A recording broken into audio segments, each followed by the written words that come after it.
आदाब, नमस्कार, सत श्री अकाल। मैं उस्मान सैफी। आज की जो सच्ची घटना मैं आपको सुनाने जा रहा हूं, ये सच्ची घटना है महाराष्ट्र प्रदेश का जिला है नांदेड़, और नांदेड़ में ही एक जगह लगती है जूना घाट। दरअसल जूना घाट की ये बात है 27 नवंबर 2025 की शाम 5:45 के आसपास का वक्त हो रहा था। शहर के पुराने गंज इलाके में पहलवान टी हाउस है, वहीं पास में ही एक लड़का जिसका नाम सक्षम गौतम ताटे होता है, उम्र उसकी लगभग 22 साल के आसपास होती है, जो कि मछली मार्केट का निवासी होता है।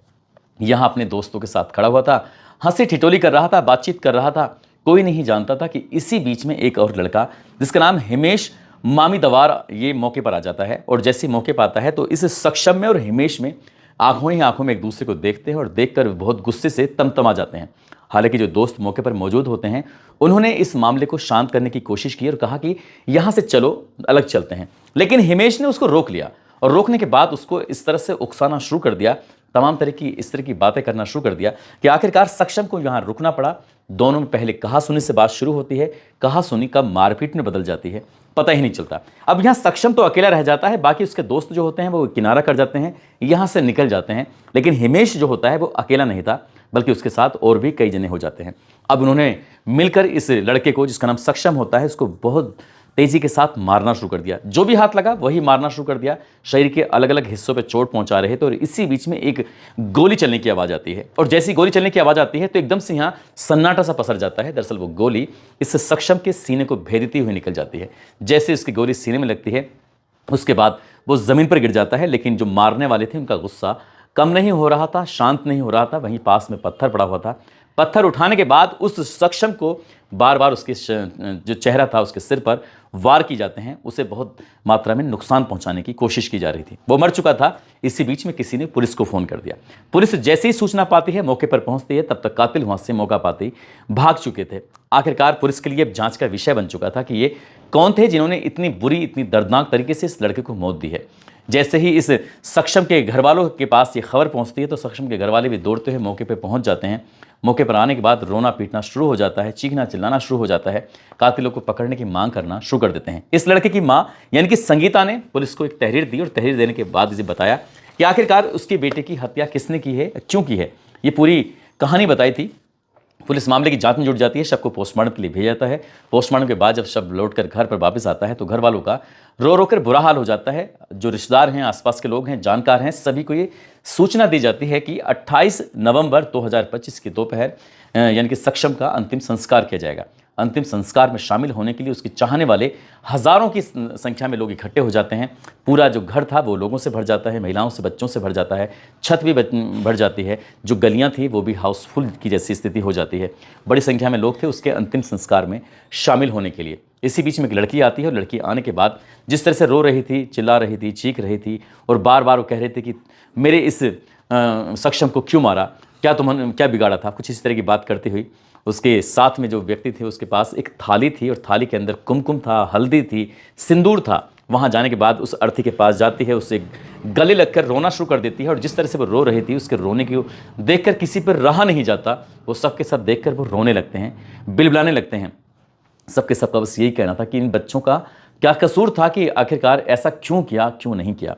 कुल मिलाकर उस लड़की ने उस लाश से अपनी मांग में सिंदूर भरवाया और सिंदूर भरवाने के बाद उसने कसम खाई, उसने अहद किया कि अब ये उसकी दुल्हन बन के रहेगी, उसको कभी भी विधवा ना कहा जाए। जब तक जिएगी वो उसके माँ, उसके बाप की सेवा करती रहेगी। बस इतना था। ये सोशल मीडिया पे वीडियो अपलोड हो जाता है, बहुत तेज़ी के साथ वायरल हो जाता है। और जैसे वायरल होता है तो मीडिया वाले पहुँचते हैं जानने के लिए आखिरकार ये मामला है तो क्या है।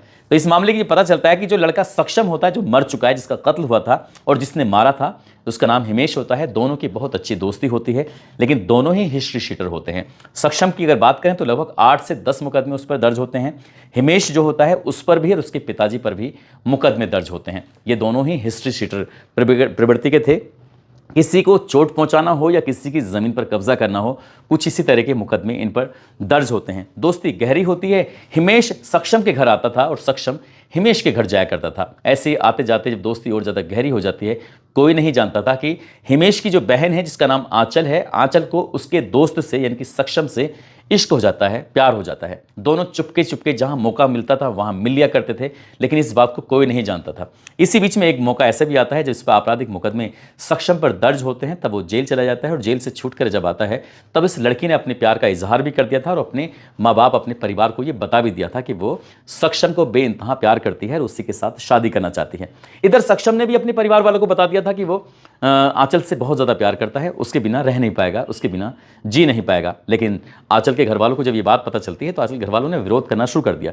आंचल के घर वालों ने, ऐसा बताया जाता है, मीडिया में इस तरह की रिपोर्ट भी आती है कि जो आंचल है वो ऊंची जाति की है और जो लड़का सक्षम है वो दरअसल दलित परिवार से बिलोंग करता है। तो तभी उन लोगों ने इस रिश्ते को मान्यता नहीं दी। उन्होंने कहा कि तुम किसी भी कीमत पर शादी नहीं कर सकते। लेकिन ये इस मौके की तलाश में थे कि कब इन्हें मौका मिले, कब जाकर ये कोर्ट मैरिज कर लें, और ये इसी मौके की तलाश में थे। जैसे वो जेल से छूट कर आया था, इसके दोस्त यानी कि हिमेश को ये बात पता चल गई थी। अब ये दोस्ती दोस्ती नहीं रहती, बल्कि दोस्ती दुश्मनी में बदल जाती है, क्योंकि उसने एक तरह से देखा जाए तो घर के अंदर दोस्ती करने के बाद दगा ही किया था। तो अब ऐसी स्थिति में हिमेश इस बात को लेकर बिल्कुल भी खुश नहीं था और उसने इस रिश्ते को बिल्कुल साफ साफ इनकार कर दिया था। उसके हिमेश के पिता ने भी, माँ ने भी, छोटे भाई ने भी, सभी ने इस रिश्ते को नकार दिया था। और ये मौका था 27 नवंबर 2025 की दोपहर शाम के लगभग 5:45 बजे के आसपास का वक्त हो रहा था। वो एक टी स्टॉल के पास था और यहीं से इसी बात को लेकर, शादी को लेकर कहासुनी हो जाती है। और कहासुनी कुछ इस तरह से होती है कि हिमेश अपने परिवार वालों के साथ मिलने के साथ ही सक्षम की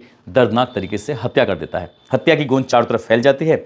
उसके बाद फिर एफआईआर दर्ज होती है और एफआईआर जब दर्ज होती है तो पुलिस पर भी कहीं ना कहीं प्रेशर था। इतना प्रेशर था कि पुलिस को अब कार्रवाई करने के लिए मजबूर होना पड़ता है। आखिरकार पुलिस ने जो लड़की यानी कि आंचल होती है उसकी मां जयश्री ठाकुर को गिरफ्तार करती है, उसके पिता गजानन मावीदार को गिरफ्तार करती है, उसके भाई हिमेश को गिरफ्तार करती है पुलिस, साहिल को गिरफ्तार करती है, वेदांत, अशोक, सोमेश, सुभाष, कुल मिलाकर 6 लोगों को गिरफ्तार करती है। गिरफ्तार करने के बाद इसमें से 5 ऐसे होते हैं जिनको जेल भेजा जाता है, जबकि एक सदस्य इन 6 में से ऐसा होता है जो नाबालिग होता है, जिसको बाल सुधार गृह भेजा जाता है।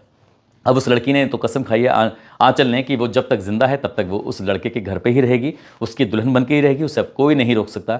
वो मीडिया में ऐलान करती है, कहती है कि मेरे पिता ने, मेरे भाई ने इसे मारकर भी वो हार गए हैं, लेकिन ये मरकर भी जीत गया है, क्योंकि इसने मुझे, मरे हुए ने भी मुझे पा लिया है, मैं इसकी दुल्हन बन के जो रहूंगी। बस यही लाइन थी जो सोशल मीडिया पर बहुत तेजी के साथ वायरल हो जाती हैं। मीडिया वालों ने जब पुलिस से संपर्क किया तो पुलिस ने कहा इस मामले की जांच पड़ताल चल रही है और जो भी इस मामले में दोषी होगा उसे किसी भी कीमत पर बख्शा नहीं जाएगा और सभी आरोपियों को गिरफ्तार करने के बाद जेल भेजा जाएगा। मामले की चार्जशीट लगाई जाएगी, अदालत पहुंचाई जाएगी और उन्हें कम से कम समय में सजा दिलवाने की पूरी कोशिश की जाएगी। दोस्तों, इस पूरे घटनाक्रम को सुनाने का उद्देश्य किसी को परेशान करना नहीं है, किसी का दिल दुखाना नहीं है, बल्कि आपको जागरूक करना है, आपको सचेत करना है।